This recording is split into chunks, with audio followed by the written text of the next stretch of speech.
But then I got this bird landed right next to me here. Try and find a background. No good, no good, no good. I keep moving, but then he fixed it for me. Look at this. Beautiful. Waited for that eye contact. Got the shot. Love the light on that one. Here we go. We got some backlight. Beautiful glow. Wait for him to pop his head. Not great. There we go. He turned better now, so I get a cleaner foreground. I don't want that real bright spot in the background. Or if I'm going to use that bright spot, I'm going to silhouette it. And there we go. And now I held this composition, waited for him to turn his head, darken the exposure a little, and boom. Hey, good morning everybody. I just wrapped up a beautiful morning out here in this classic Florida scrub habitat. As you can see, pretty low scrub, open sand, the ground is just sand everywhere. And I came out here specifically to photograph Florida scrub jays.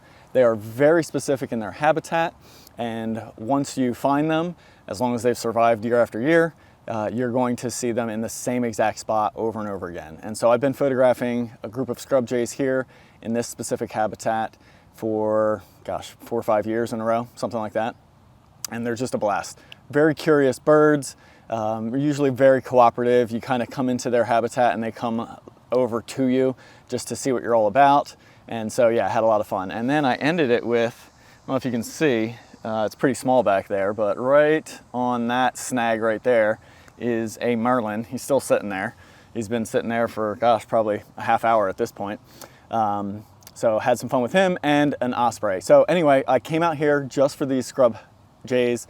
Like I said, I knew where to find them, and I think there's actually more than ever before. So maybe they had a successful nesting season last year, because I don't remember seeing that many scrub jays in this specific spot in the past. So the weather, it's a beautiful classic Florida day, 70 degrees, light breeze. This morning was, you can kind of still see it. There's like a thin cloud layer up there. It's not very blue sky, but the sun is kind of shining through. You can see there's some sun back there. So real soft, beautiful light. I was able to shoot some front light, back light, side light, close stuff, some of the scrub jays on the ground and in the actual scrub habitat, which can be tough. Some of it is really pretty if they hit just the right spot, but most of it's kind of busy and a mess.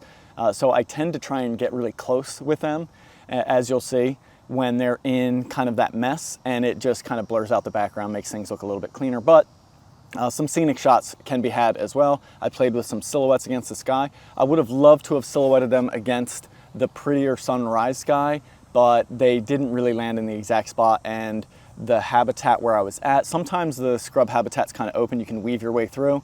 In this particular spot where they were this morning, it's really dense, and unless you're on the main roads and trails like this, you can't really kind of weave your way through it. So I wasn't able to kind of silhouette them exactly the way I wanted. But I had an absolute blast with them. They're always fun to see.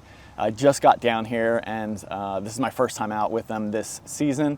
It's mid-December right now, and yeah, that's about it, you know. So if you're looking to find them, basically what you need to do is find them in some scrub habitat, which is, you know, open, low habitat. It can be bordering forest, like you see here. You can see there's some bigger trees over here. This is a more standard Florida, you know, forest, pine forest over here. But out this way is where it just all opens up. There's barely any trees, just some dead snags sticking up here and there. That's classic Florida scrub habitat, and that's where you can find them. They're not really numerous. I think, as far as I know, they're still endangered because of loss of habitat, unfortunately. So if you're looking for them on your own, eBird's a good place to start. If you find them reported in an area, odds are you're gonna find them. And I usually listen for them. They're pretty noisy, so if you're not familiar with the call, look it up online before you go out. It's kind of very unique, scratchy, kind of obnoxious sound. And yeah, this morning that's how I found them. I was just kind of walking around the general area where I knew they were, and then once the sun came up just a little bit, I heard them and I just followed the sound. And then as soon as I got in the area, they all like came swarming in to me, which was really cool. So that's my suggestion to find them. Once you find them, just spend some time with them. They're, like I said, they're really curious, and sometimes they'll be a little cautious and skittish. If you find higher numbers, they tend to be a little bit more bold and feel confident. So like this morning, I think, gosh, I probably had like 6 to 8 of them around me at the same time. I've worked with a single pair in another spot not too far from here before. They're usually a little bit more cautious, can't get quite as close. I do a little bit more scenic stuff with them, but sometimes they'll come in pretty close. So that's about it. The other thing I would recommend, don't feed them. Everybody feeds the damn things. That's not good. You know, they're already struggling birds. So, you know, I would say my recommendation is don't feed them.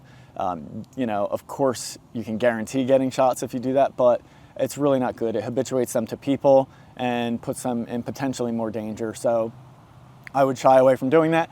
But I gotta say, if you go into areas where other people are feeding them, you know, which is not great for the birds, but it makes it easier to photograph them because they'll be more curious and friendly. And that's probably the case out here. I'll bet you there's probably people, especially with the way that they kind of come towards you, there's probably people out here that feed them and that sort of thing. So anyway, I certainly don't do that. I recommend you don't do that, and you can still get some great shots, as you can see from today's video. So I hope you enjoy it, and I'll bring that right up for you.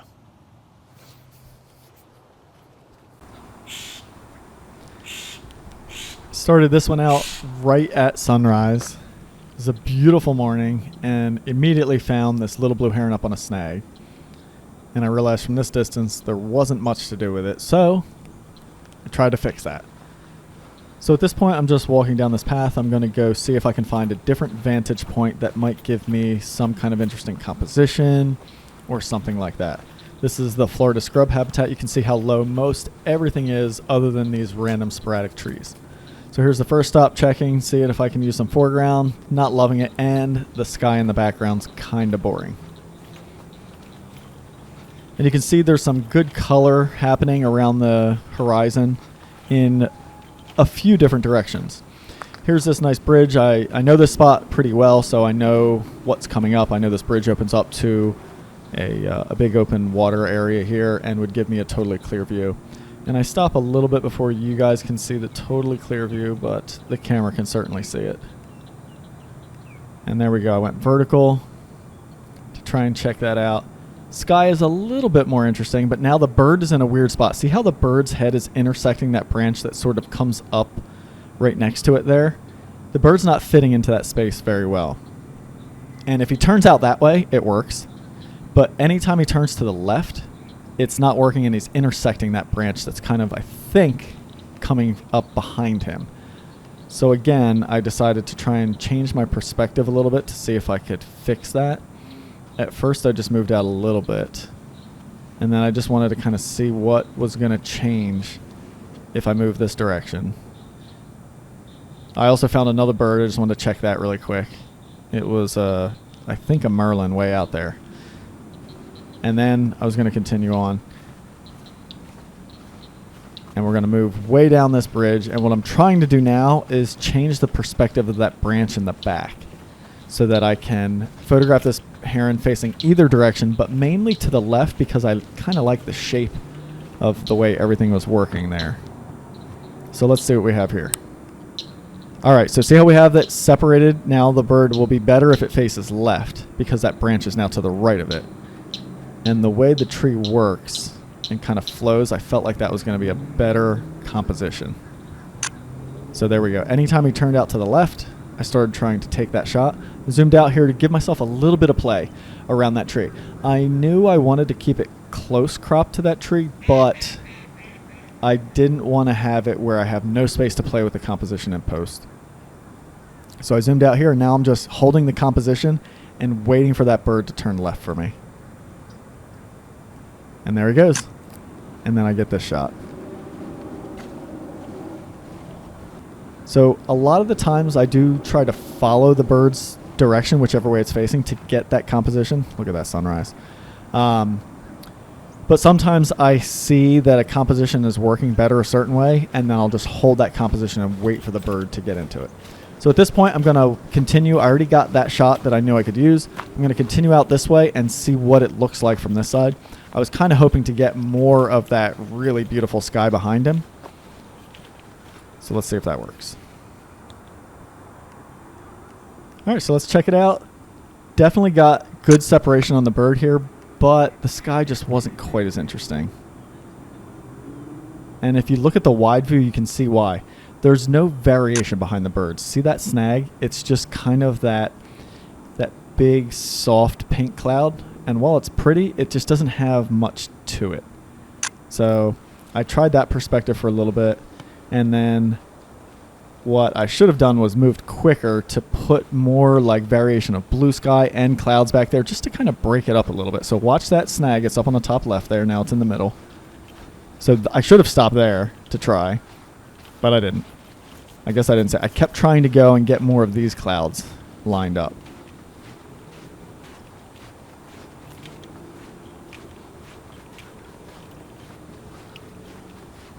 So you can see every time I look to the left in that direction, what I'm lining up back there. Well, let's see what we have.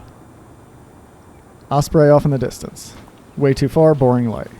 Back to the little blue. Behind that foreground pine tree now. So let's see what it looks like on the other side.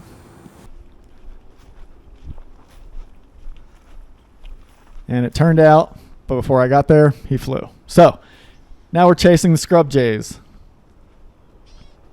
Hear them? And that's how I found them. I listened for them and just follow that sound.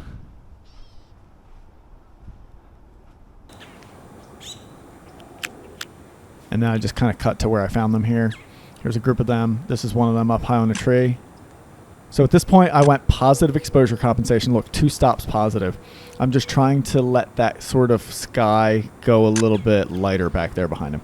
And it looks really blue in the wide view, but the reality is more of those cloud horizons are kind of lined up. So I shot a few of those, and then I backed up and look, I tried to put them against that distant pine tree just to give myself some sort of background. They're so spunky, these birds.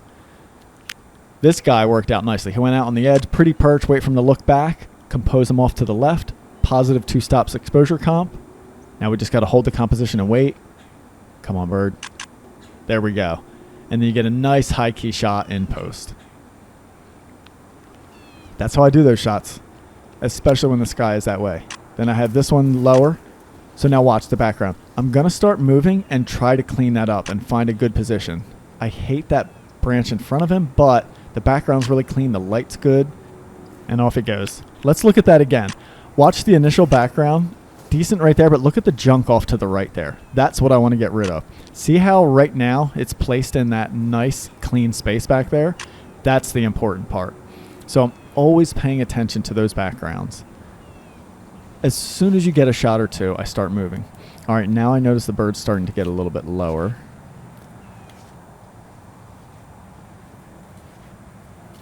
There we go. Coming down and be curious. Oh, I thought he was going to go down.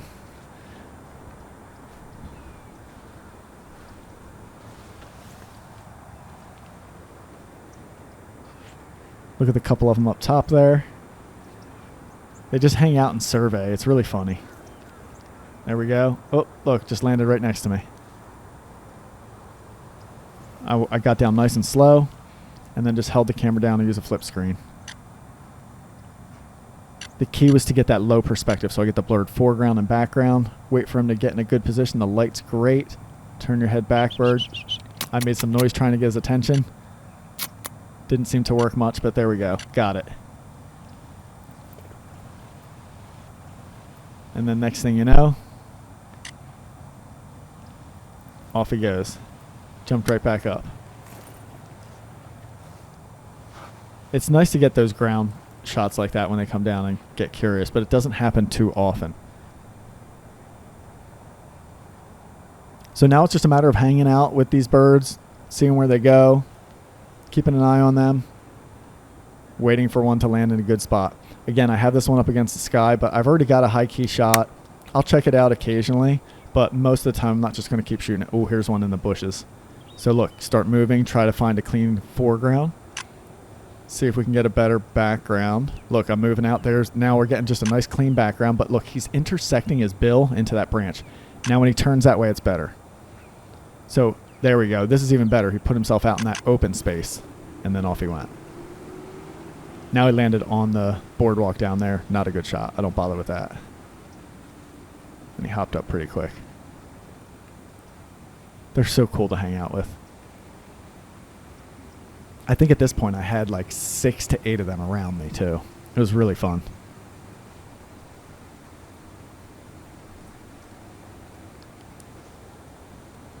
All right, we got this guy just eating on the ground there. The reason I didn't get down here is because the background was really close to him and it was just that boardwalk behind him there. See that? So I didn't have a background. So even if I got low, it just wasn't going to work. So I just wanted to show you guys what he was just kind of like picking at and why they come to the ground sometimes. You can hear the Osprey in the background. There we go. Let's try and go lighter, see if we can find a decent background. It's kind of a lot of open, you know, white space and not. Try putting him all in the white space. Here we go. This is getting better. Clipping his tail. Not good. And then he, of course, he moves. Now this guy's got a good background. But of course he didn't stay. That one would have been great light too. Branches in front of him. Look, I'm trying to move to clear those branches in front. See what background I can get. I'm going positive just to go higher key with it, but that background's just too much of a mess. Shouldn't have even taken that shot.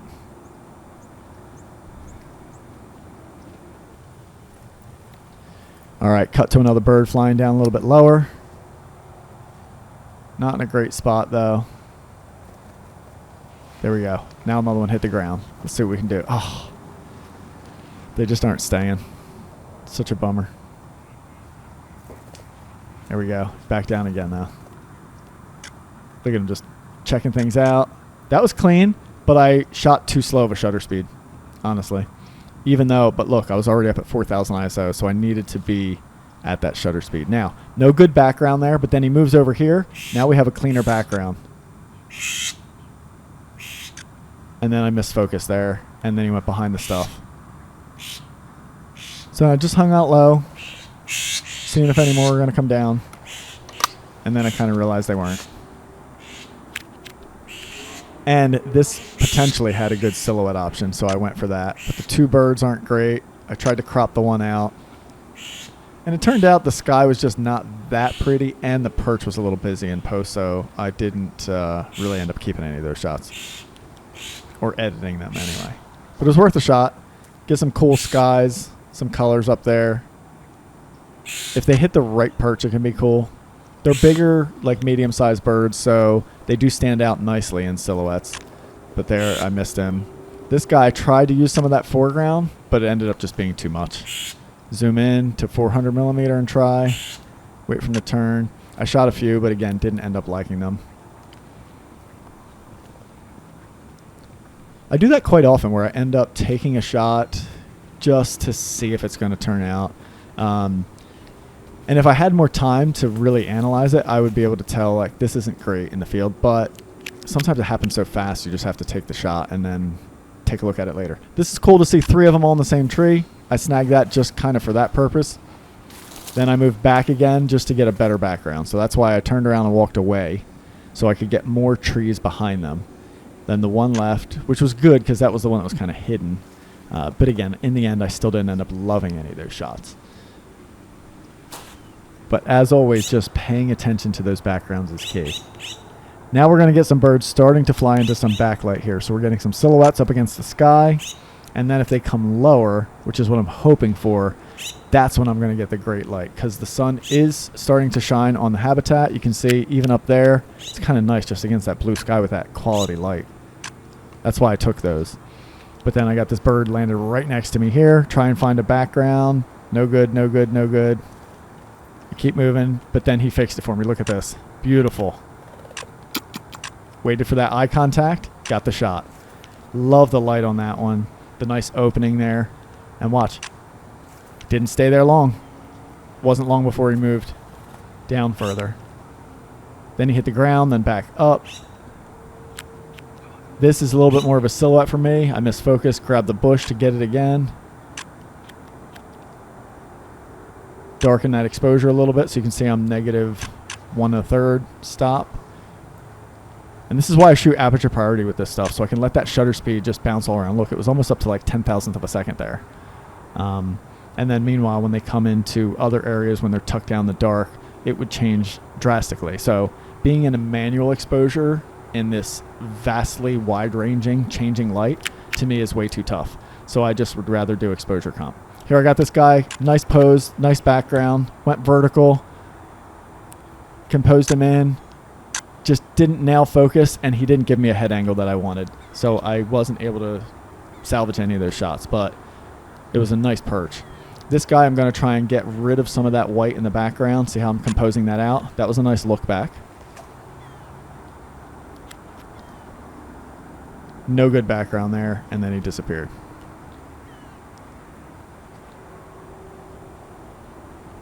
So the one thing I also want to reiterate is how fast sometimes you have to really think on your feet. You really have to think quickly and try to change and fix and improve and watch exposure as well as focus, right? So there's a lot of that going on. It's like as soon as these birds hit a spot, get focus and then pay attention to that foreground background, see if there's anything you can do to fix or improve. Here we go. We got some backlight, beautiful glow.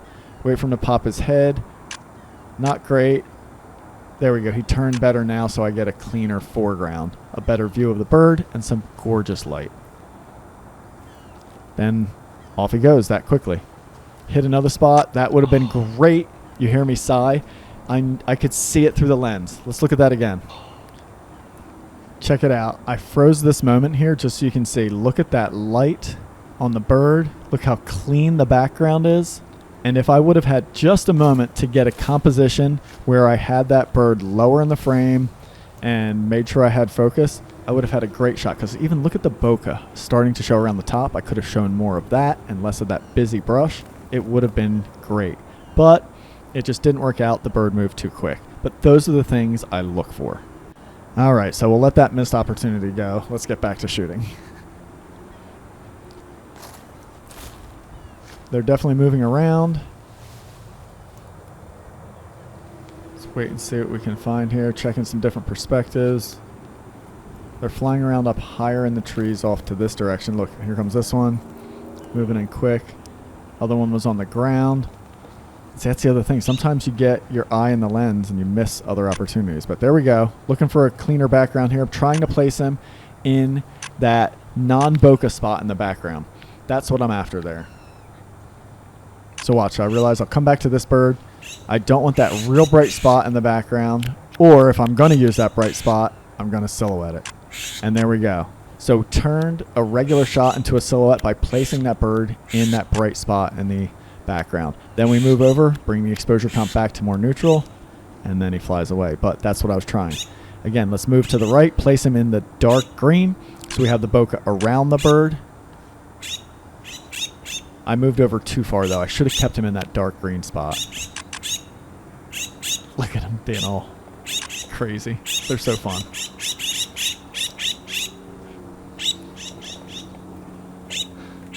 And then they all flew over to this side. And that was pretty much it for backlit opportunities. It's the kind of light where you're just frustrated because you're like, come on, bird, just hit the right spot and stay there. Just be patient. Let me figure it out, you know. But they just weren't doing that. Here I got this guy right here. Going to see if we could, man, as soon as I point the camera at him, gone. I was going to see if I could go a little wider and show some more of those cool clouds. You know, like more close to 100 millimeter. Just because they were so close to me. There's a mockingbird that popped up. Bumped up the exposure comp for high key. Took one shot of that. And then moved back to the scrub jays. So they're just over here making a lot of noise right now. Just waiting to see if any of them are going to drop. Nobody's in a good spot quite yet. Got good light. We just need good birds. I mean cooperative birds. Of course they're good birds. Let's check this one out that's sitting up on the branch. See if we can make anything happen. Nope, too branchy. Quickly abandon that. And let's see what else happens here. See if there's anything over on this side. Not looking like it. There we go, moving up to the top.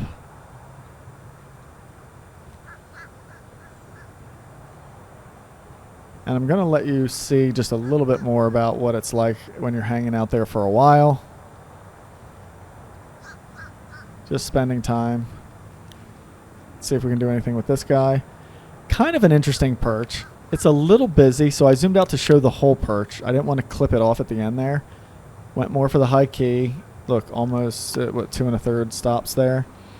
Plus, but Just didn't end up liking any of those shots the way they look through the viewfinder.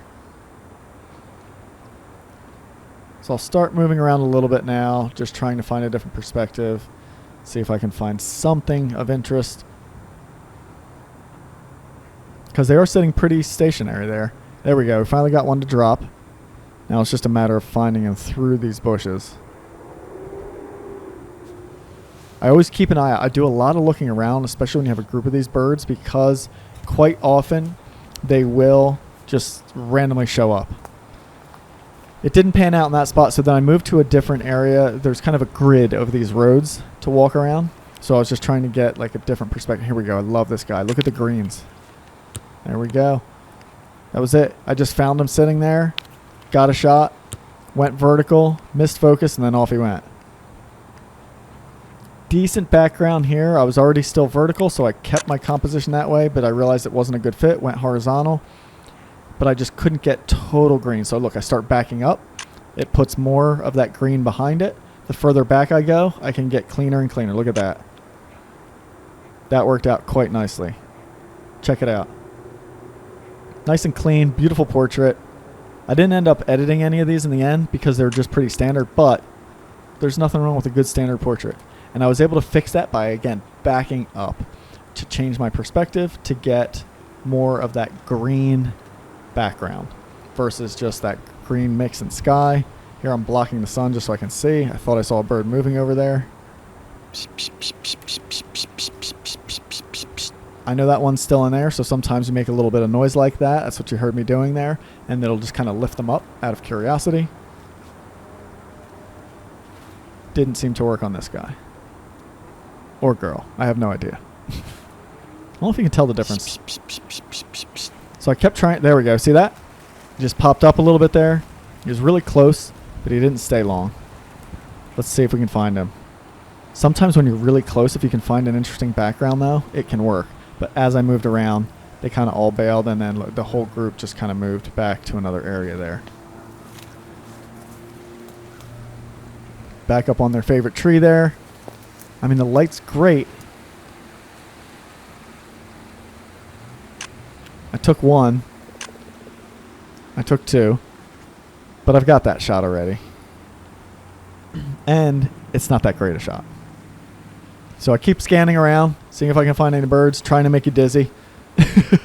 And then I'm going to move in where they're hanging out, see if I can get somebody low and a little bit closer. One of the other things in dense habitat like this is if they do drop in low, even if they're in a mess, if you can be close, your depth of field can be so shallow that shots can still work out. So a lot of the times when they're really comfortable around me with birds like this, I do try to stay really close. Here I'm trying to figure out a silhouette against that sky. So right now he's against the white clouds, not loving that. So I took one of those shots. I'm going to back up and look at this. See how I lined him up in the blue? Now I have some natural framing. And there we go. We get that silhouette where he's in the blue. That white line is kind of curving over top of him. And that worked out nicely. So really paying attention to that background allowed me to do that. I got some really distant grackles here. They look kind of interesting, so I went vertical just to see what it might look like. I got some color back there, but I realized they're so small. I took a shot, but then when I looked at them when I was culling, they're just too tiny. If they were a larger bird, I think that could have been a cool shot. Back with some scrub jays. This guy's feisty. So I'm trying to find a better background, a little bit better perspective, get a little closer. But they are bouncing around a lot.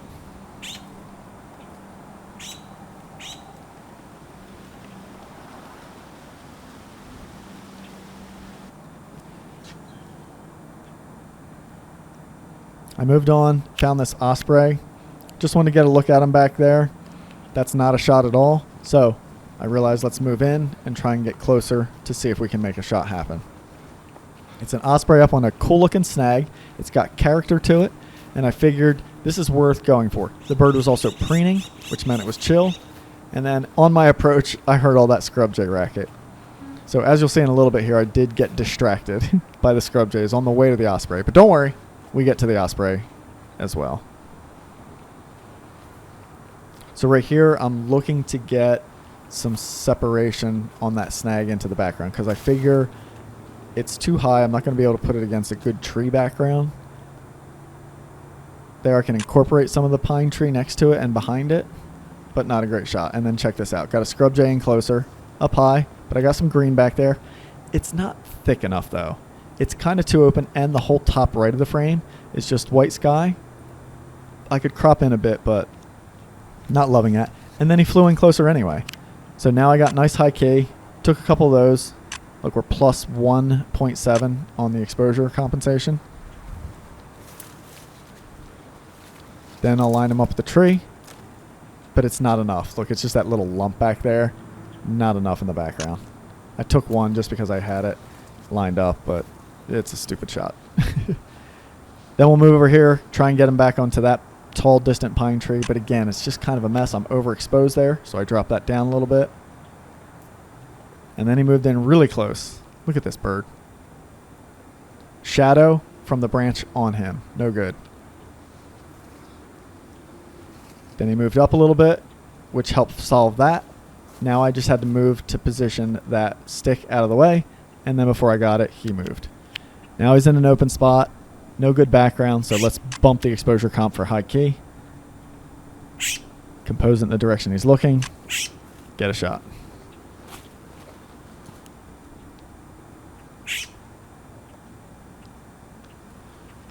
Again, just trying for that green background, but it's not solid enough. He's still just a little too high.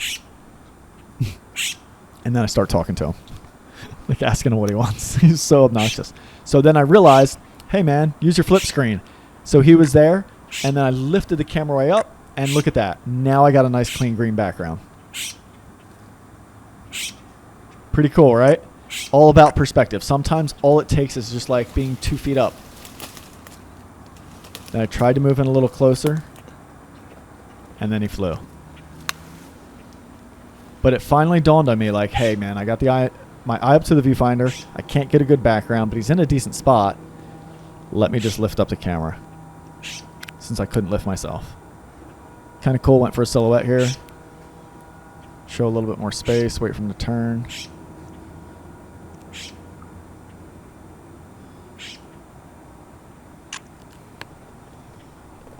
Then zoom back in and try a closer silhouette. Another scrub jay flew across. And all the way around. And then back to his favorite perch over here. Look at this. Keeps going to it. But look, when I expose for the bird, see how bright that background gets? And it's just kind of like bright, patchy, and not a good, pleasing way. Now he's low. But it's a little bit messy. Oh, I would have loved to have gotten closer there. Then I could have made the background out of focus enough, but this bird is just all over the place. Cleanish. Perch. Background's a bit of a mess, though. Try and move and get a better background. Look at that. Nice bokeh there, but it's still a little bit on the light side. And now I have some of these branches, these leaves kind of intersecting them. So there we go. That's a better, darker background. Not bad at all, but a little leafy. I'm just going to keep looking. Look, put him in that spot. I was going to go for a darker, moodier shot, and then, of course, he went. It's like right when I just start to figure it out is when they go. And then I realized that my minimum shutter speed was set too low. It's still at 3/20th, so I went ahead and moved it up to 500th of a second. So my aperture priority would keep me at 500th of a second and not let it go below that. Because my ISO is still, look at that, still running at like 2000 ISO.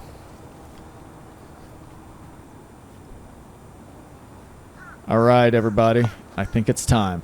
Back to the Osprey. All right, so shooting through some foreground here, and that is going to be the key to getting a creative shot to me. Okay, so let's try it vertical using that foreground.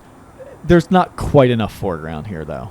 So just having that bird up on the snag, not bad, but no depth to it, no creativity to it. So I'm trying to play with the foreground here, and then it's a matter of waiting for the bird to turn in a good direction that I want for the position that I'm at.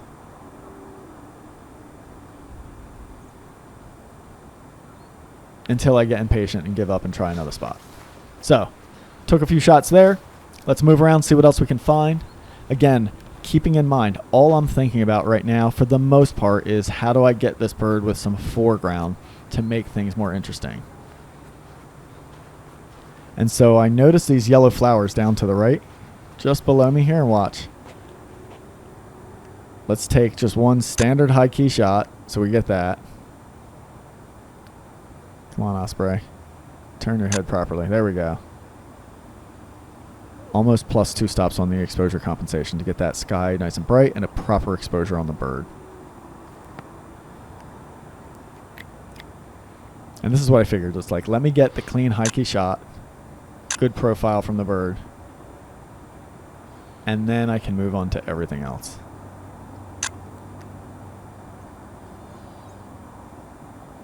And you'll see why I didn't end up using any of these. All right, so there we go. I got a few of those. Looked around, saw these yellow flowers, and thought, hey, what if I put some yellow flowers in the foreground?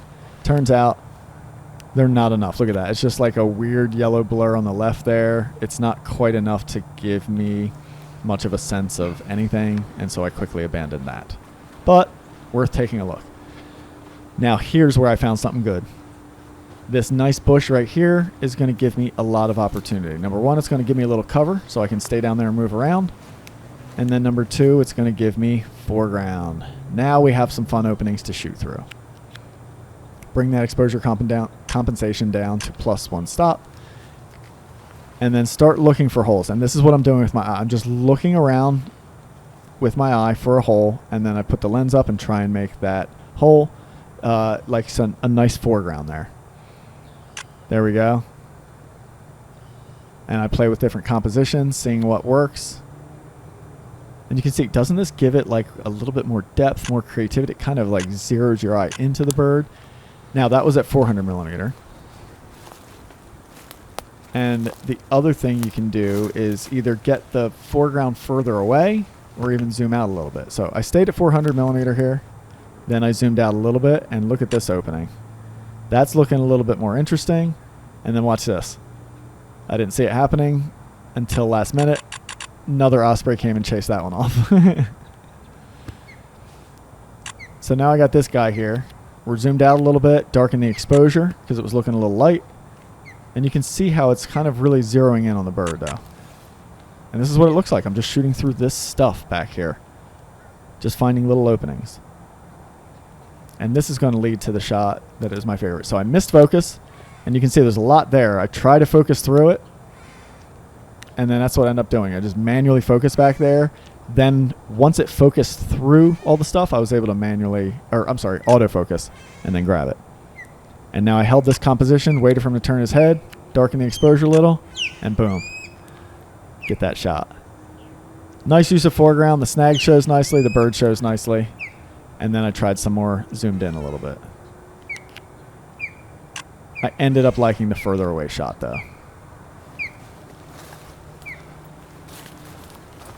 Just move around, try and find a different opening. These are pretty cool, but I think I just never got the right head angle or composition figured out. And you can see there's a little bit of a breeze, and so that opening kind of is getting blown around too. But it's fun shooting through these bushes like this.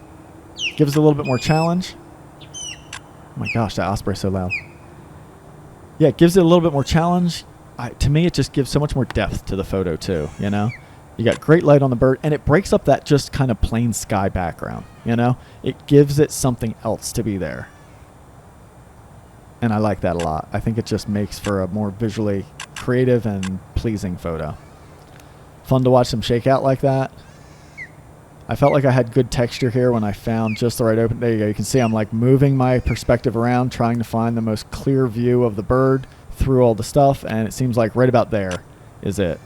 Gives me good texture everywhere. Look at that. And then at that point, I decided let me just try and go for like a nice clean shot from this perspective, since I already had a bunch of those foreground ones. So I just went vertical. Just shot him out in the open.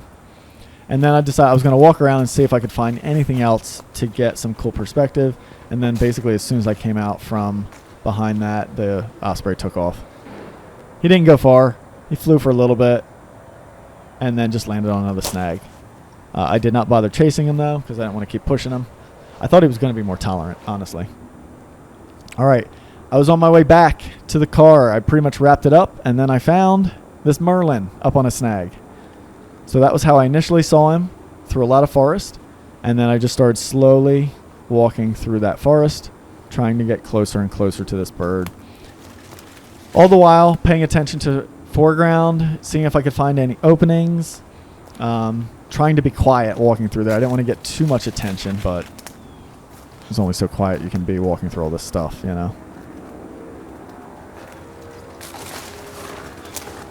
And I'm walking this way first because I want to get the background that I want on that bird, which is just plain sky, because I know he's up high enough. I check him out here and then move along. There's no shot to be had there, so it's just kind of a check and move. And I'm just going to kind of take it nice and slow here. I don't want to move in too quick and spook this bird. There we go. Got some natural framing. I zoomed in just to check him out. He's pretty chill. So then I was able to keep moving in. That natural framing, though, was still messy. That's why I kept moving in. And I got to say, my experience with this species is usually as soon as they catch any kind of glimpse of you, they're gone. So let's see what happens. I usually try a really cautious approach. All right, so again, some natural framing here, but not loving it. It's just busy. There's just a lot going on there. You know, I took a few because that's usually always my approach is take a few shots from where you are. You never know that, you know, if the bird's going to leave or the next step is just not going to work out, you know, or if the next step is going to flush the bird. I'm hoping not to flush him at all, which is why I'm really taking my time. But now I'm more out in the open, more exposed. At that point, I figure the bird has to see me. So I just take my time.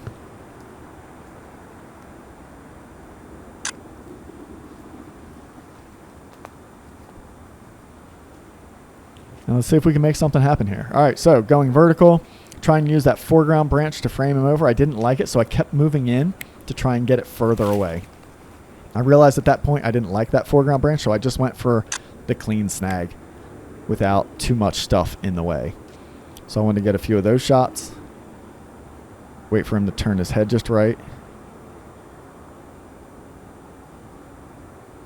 There we go. And then I just kept moving around a little bit. You can see I'm walking in slowly, keeping my eye up in the viewfinder there. Now I got it totally clean. He's not intersecting that little kind of branch that's sticking up behind him, so that's good. But then I got up close enough and I was like, ooh, little tiny pine trees for foreground. Let's do basically the same thing we just did with that Osprey. See what we can come up with. So there's a little opening, gives a little bit more interest. I'm a little too bright, so that's it. I dropped the exposure compensation down to neutral. That opening was a little bit too big, so I kind of ducked down to see what else I could find. And this is where I started to find something good. See that texture? I really like that. Got a flock of birds flying through the background, but this is good. This is a composition I like. I'm just going to hold it steady for a little bit. I'm going to actually zoom out and show even more of that foreground. Make sure I get focus on them, recompose, and then wait and get this shot. And there we go. Something interesting and creative. It's got depth. And look, that's what it looks like. Look at the wide shot. It's just the bird far away. I got a little pine tree in front that I can shoot through, and it works. That's what it looks like. And then I found another opening. This one's a little bit more branchy. I don't like those lines of the branch. I like the more out of focus soft pattern. So I took one of those and kind of realized it's not happening. So stand back up, try and shoot through more of the dense area of the pine tree. See that? Using it to try and obscure more of the perch and the sky.